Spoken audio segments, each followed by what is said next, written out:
Good morning. Yeah, I was incommunicado yesterday. Had a migraine headache, really bad one. Kind of took me out. I ended up sleeping most of the day and putting ice on the back of my head. Because around here where the nerves are and everything, I don't know if you'd call it a migraine, but it was really like a lot of pressure on the back of my skull. So I had to take care of that and try to get better, which I did, of course. But it was a long day.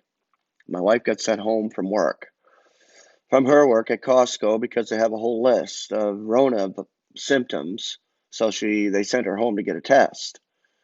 Of course, it came back negative last night, negative results, which is good.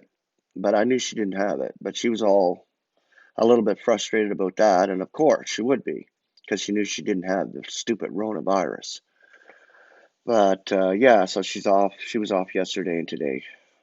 So had a little bit of a trial yesterday, but that's okay. God brought us through, and I'm back today. Reading out of the Concordant Commentary, 2 Corinthians chapter 6.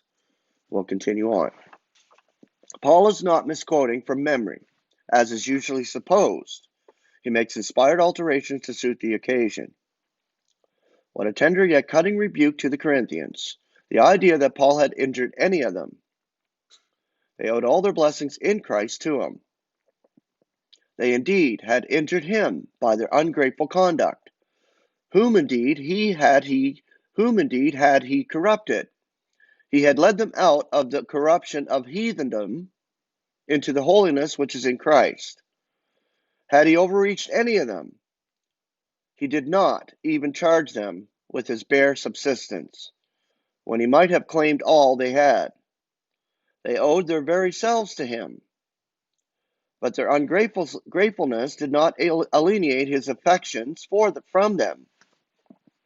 No doubt at his coming to Macedonia, there would be much to engage in his attention, much in Philippi to encourage and comfort him in his distress.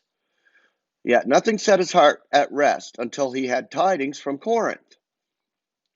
This is but another example of the function of evil. Had the Corinthians been exemplary in their conduct, this marvelous interchange and expression of affection would have never found occasion. Men cannot bring good out of evil. This is God's prerogative. But God can and does control all the evil in the universe, so that its ultimate result will be blessing far beyond what could have been had evil never entered and marred his perfect creation. God is able to cope with evil. It is not stronger than he is. At Titus' arrival in Macedonia, he conveys to Paul the good news that the Corinthians, as a whole, have been greatly affected by his former epistle, and have been diligent to right the wrongs which he had pointed out. At times, the apostle seems to have regretted writing the epistle, for he did not wish to cause them sorrow. But now that the sorrow produced has had such a beneficial effect, he rejoices that it was not superficial or despairing, but caused them to change their mind and act accordingly. So their conduct in Corinth had to be adjusted, and that's what Paul did.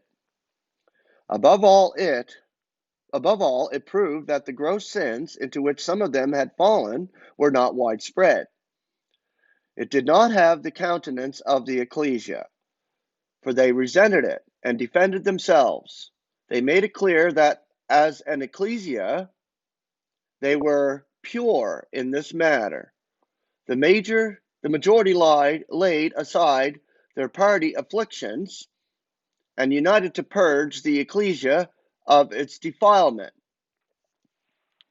It would seem that the opposition to Paul in Corinth was not deep-seated, unless we accept some of the Jewish leaders. At heart, they were true to him, though their conduct seemed to belay that.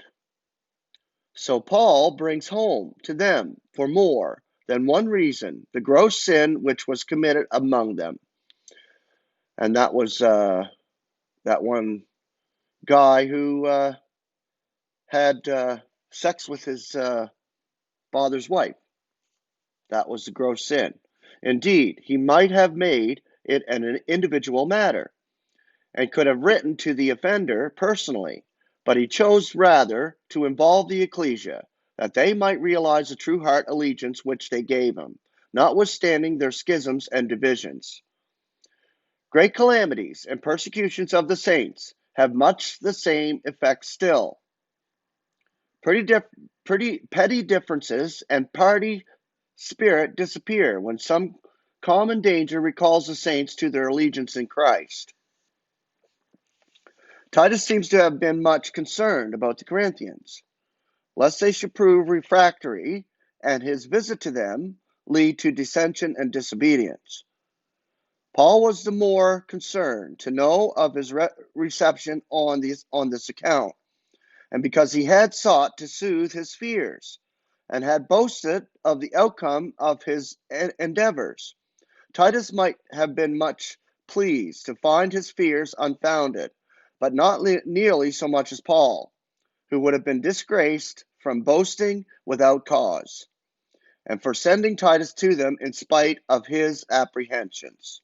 Okay, I'm going to stop there today. We're going to start in chapter 7 tomorrow. So I appreciate you listening to me. I appreciate you enjoying the concordant commentary and being edified by it.